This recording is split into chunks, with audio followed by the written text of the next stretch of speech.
Film ini dimulai dengan seorang cewek SMA yang aduhai, yang bernama Yuminah. Dia ini adalah seorang gadis yang baik hati, periang dan rajin menabung. Suatu ketika, Minah ini pergi kencan dengan cowoknya yang bernama Kim Jin Ho. Dan film pun dimulai.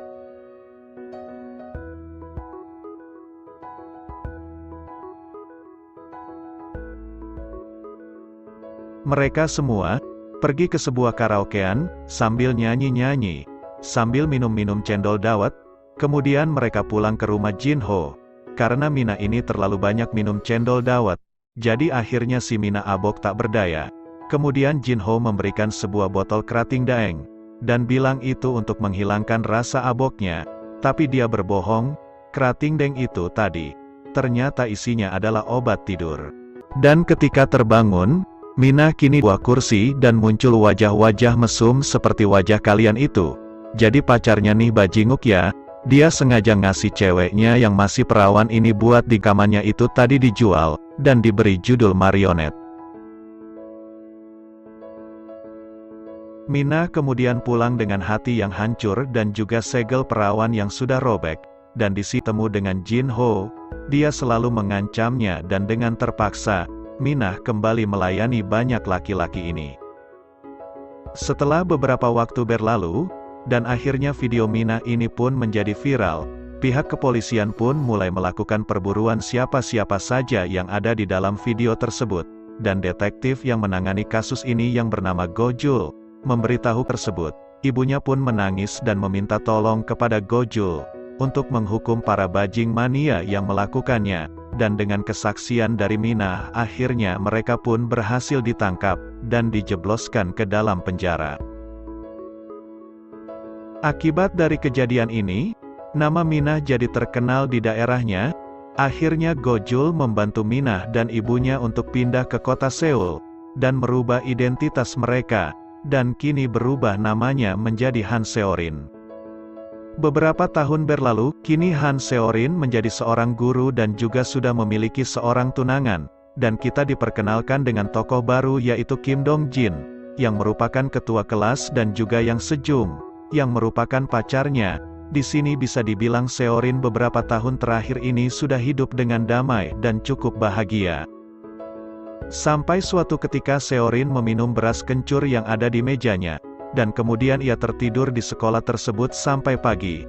Dia pun dibangunkan oleh Dong Jin dengan tampang mencurigakannya, dan di sini Seorin merasa sakit dan melihat tanda merah di pergelangan tangannya, seperti bekas ikatan. Dia pun enggak ingat apa-apa selama tadi malam, sampai pas Seorin lagi cuci muka. Dia mendapat sebuah pesan video yang memperlihatkan bahwa selama tertidur tadi malam, ternyata dia ini diikat dan bajunya dipretelin satu persatu. Melihat video itu, jantungnya pun berdebar-debar, mata berkunang-kunang, bibir pecah-pecah, dan Seorin ini sangat takut, karena masa lalunya yang kelam, kemungkinan bisa terulang lagi. Dan ternyata benar saja, teror mulai terjadi lagi, ketika Seorin sedang makan malam bareng tunangannya, dan juga calon mertuanya. Seorin mendapatkan SMS dari orang yang menyebut namanya sebagai Master, bahwa kalau Seorin nggak menuruti permintaannya, maka video tadi akan disebarkan ke semua orang. Dia pun mulai melakukan apa-apa yang diminta oleh Master tadi, seperti meminta Seorin memotret belahan dadanya, dan lain-lain.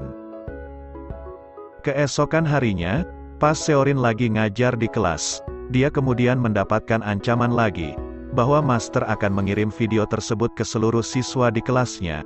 Seluruh HP di kelas itu pun berbunyi, dengan menampilkan pesan hitungan mundur.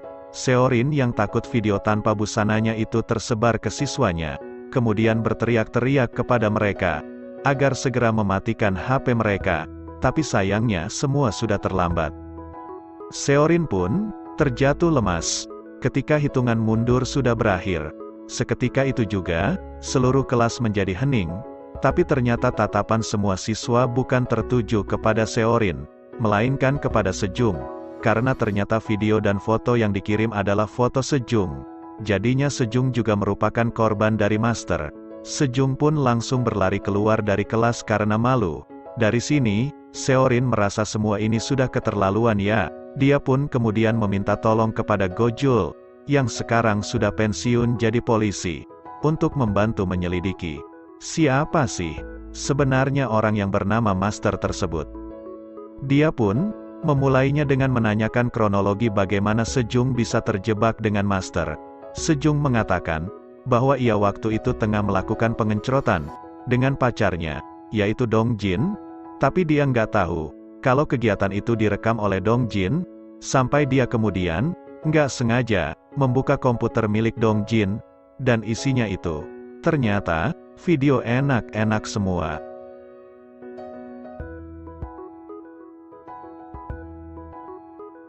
Sejong melihat banyak banget foto-foto dan video cewek-cewek seumurannya, termasuk video adegan Sejong tadi. Dia pun tentunya langsung menghapus semua file tadi, dan ketika Dong Jin tahu, dia pun langsung marah, dan mulai mengancam Sejong. Dari pernyataan Sejong barusan, tentu saja Dong Jin kemungkinan besar menjadi kandidat tersangka sebagai orang yang menyebut dirinya Master. Seorin pun mulai melakukan kegiatan penyelidikan kepada Dong Jin. Seorin secara diam-diam melihat seluruh gerak-geriknya dan dia juga hampir saja ketahuan oleh Dong Jin. Tetapi untungnya, ketika mereka mulai mengejar Seorin, dia berhasil melarikan diri dengan dibantu oleh Gojul. Di sini Gojul berhasil menginterogasi salah satu orang yang mengejar Seorin tadi, dan Gojul berhasil mendapatkan data-data dari orang-orang yang dianggap mencurigakan. Keesokan harinya, Gojul berdiskusi dengan Seorin tentang langkah apa yang harus mereka lakukan selanjutnya. Tapi tiba-tiba, Seorin terjatuh pingsan dan ketika Gojul melihat HP-nya, dia melihat foto-fotonya Seorin yang kini sudah beredar di internet. Akibat hal ini Seorin pun sudah putus asa dan ingin melakukan bunuh diri. Tapi rencananya tersebut terhenti, ketika ia mendapatkan pesan video, yang memperlihatkan Sejong tengah disekap.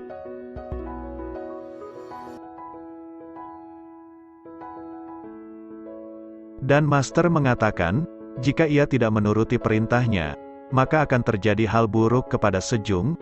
Seorin kemudian menghubungi Gojul, untuk segera menyusulnya ke tempat yang dikasih tahu oleh Master. Sedangkan Seorin berangkat lebih dulu ke tempat tersebut.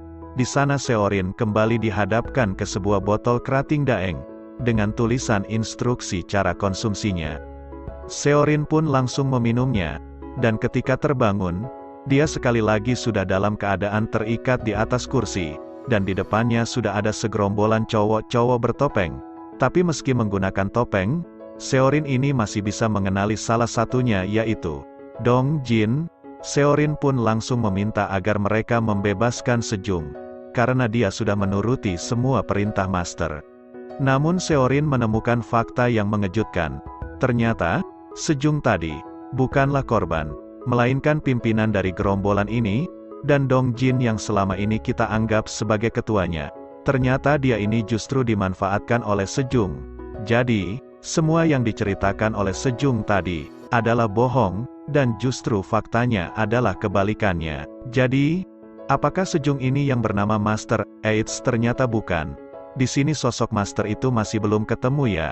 Dan gerombolan ini cuma mengikuti perintah Master, karena mereka mendapatkan bayaran yang tinggi. Ketika mereka sudah mau mulai merekam dan mempretelin baju Seorin, pas banget muncul Gojul di belakang mereka, dan dengan semangat 45, Gojul langsung menghajar gerombolan tadi, tapi kalah. Dia pun justru ditelanjangin dan juga diikat. Namun ternyata Gojul tadi, sebelum berangkat ke sini, dia sudah menghubungi teman-temannya di kepolisian untuk membantunya. Mendengar suara sirine polisi, gerombolan tadi langsung kocar-kacir dan akhirnya mereka berhasil ditangkap. Dan di sini polisi mengambil HP milik Sejong, dan akhirnya mereka mendapatkan nomor asli dari orang yang disebut sebagai Master. Mereka pun langsung melakukan pelacakan ke nomor tersebut, yang menuntun mereka ke sebuah rumah, dan ternyata orang yang menyebut dirinya sebagai Master adalah seekor bocil. Jadi, sebenarnya Master yang asli itu adalah ayah dari bocil ini. Namun ayahnya itu sudah ketangkap polisi 1 bulan yang lalu dengan kasus yang berbeda. Nah, anak ini nggak sengaja nemu HP milik ayahnya dan mengetahui username dan password admin dari web milik ayahnya. Dan semenjak saat itu, bocil inilah yang menggantikan peran ayahnya sebagai master. Seorin yang tadi sudah bersiap untuk mengajar orang yang bernama Master, kalau sampai ketemu ya, akhirnya justru nggak jadi marah, karena pelakunya adalah bocil ingusan. Bocil ini pun ditangkap, tapi tidak dipenjara, karena kan masih di bawah umur. Dia ditetapkan sebagai tersangka, dan kemudian direhabilitasi. Dan sekarang akhirnya kehidupan Seorin bisa kembali menjadi normal dan film pun berakhir.